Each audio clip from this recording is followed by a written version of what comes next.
A riddle at the threshold. A riddle at the threshold. The Blackwood Manor stood on the edge of Oakhaven, a skeletal silhouette against the bruised twilight sky. For decades, it had been a whispered curse, a local legend spun from cobwebs and dread. Locals spoke of flickering lights, disembodied whispers, and a chilling aura that clung to the property like a shroud. They said it was cursed, haunted, a place where sanity frayed and disappeared into the shadows. Elias Thorne, a young historian with an insatiable hunger for forgotten tales, had heard all the rumors. He'd meticulously researched the manor's past, tracing its lineage back to a wealthy, eccentric family who had vanished without a trace in the early 1900s.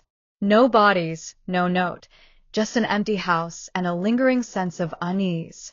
Tonight, Elias intended to either debunk the myths or confirm Oakhaven's darkest fears. Armed with a flashlight, a portable camera, and a healthy dose of academic skepticism, he picked the rusted lock and stepped into the suffocating silence. The air inside was thick, cold, and smelled of decay and forgotten memories. Dust motes danced in the anemic beam of his flashlight as he moved through the grand foyer.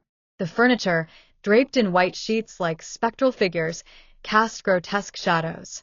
Each creak of the floorboards, each groan of the settling house, was amplified in the oppressive quiet. He found the library first, shelves lined with books whose spines had long since crumbled. A faint scent of old paper and something else, something metallic and sharp, hung in the air.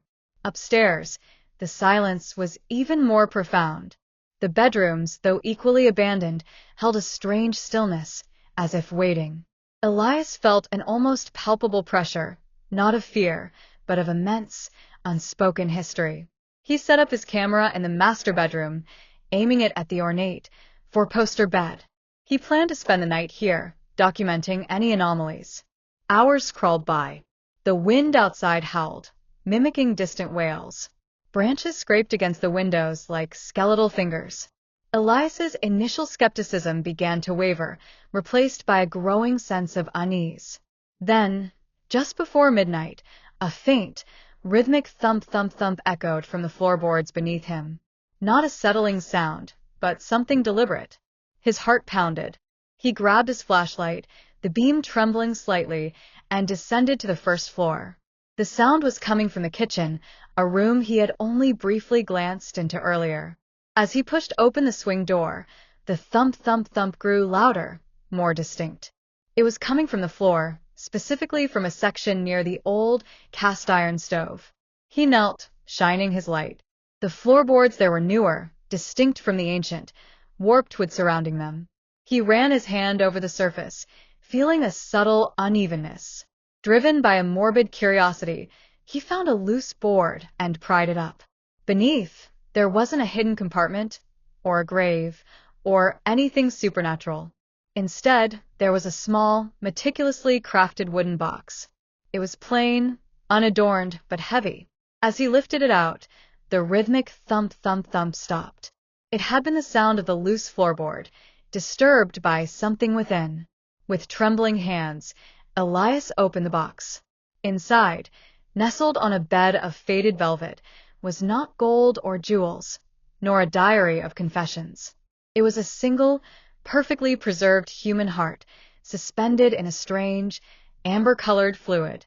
Attached to it, with delicate, almost surgical precision, were tiny, intricate clockwork mechanisms, gears, springs, and levers, all connected by impossibly thin wires.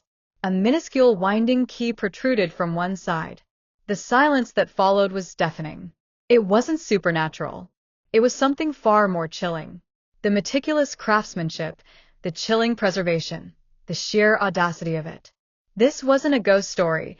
It was a testament to a scientific obsession taken to its darkest extreme. The Blackwood family hadn't vanished. They had, perhaps, been experimenting with life itself, pushing the boundaries of what was humanly possible. The manor wasn't cursed by spirits, but by the lingering echoes of a twisted genius. The true horror wasn't in what lurked in the shadows, but in what one person was capable of creating in them. Elias stared at the mechanical heart, realizing the rumors weren't about a haunting, but a warning. A warning about the ambition that had once beat within these walls, still ticking silently beneath the surface. What do you think of Elias's discovery? Would you have stayed in the house after finding it?